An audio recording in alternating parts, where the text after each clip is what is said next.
Manje sokukhohle ukuthi ukhuluma noba. Uhliwa yini sithando sami? Indaba yami Mzodwa nje ngiphethe kabi. Sengiyazi ukuthi kungani enza zonke lezi zinto azenza. Mamzoba akamvumelanga ukuthi angikhulise. Lapho-ke wayesengijezisa mina, engijezisela izono zakho Mamzodwa.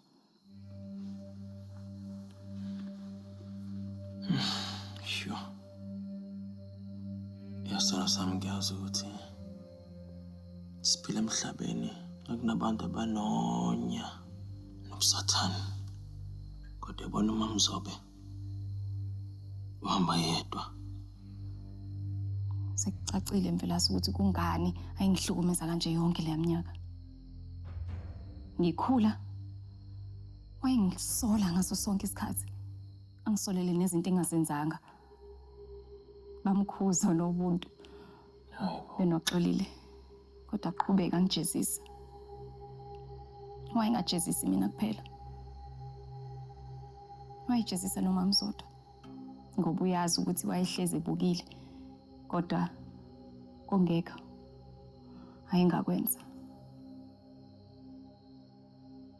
Mamzobe washaya inyoni ezimbili ngetshe lodwa phela.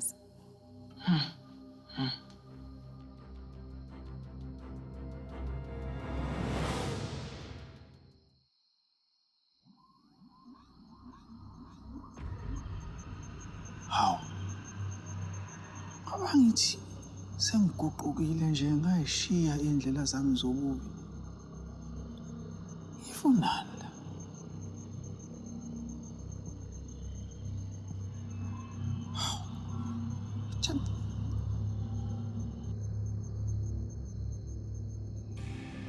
Mvelasi. Akuguqeki Mthembu yini? Kudalwa yini? Kusho ukuthini? Ngithe guqela indodana yami. Hayi mina.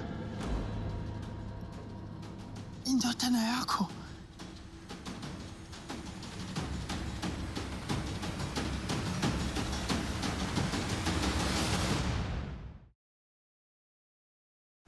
Sikhuleka sinxusa.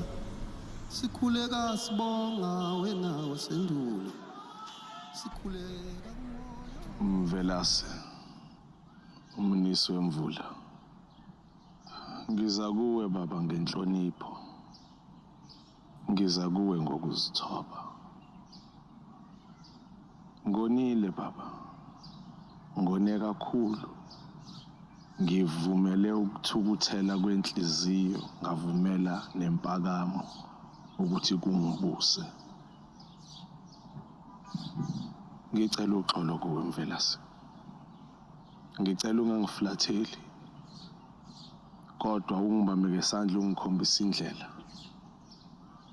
Ngicela ukukhanya. Ngicela ukuthi ungene ngaphakathi kimi. Ugxile. Ungikhulise. Ungenze lenhlobo yomholo ofisa ukuthi ngibe uyena kusasa. Ungenze ngibe yinhlobo yendoda ethi mayicishe isondele kufanele nawe. Ukuze ngikwazi ukuthi ngihole umhlambi wakho. Ukwazi nawe ukuthi uziqhenye ngokumbiza ngomkhululi. Amen. Amen.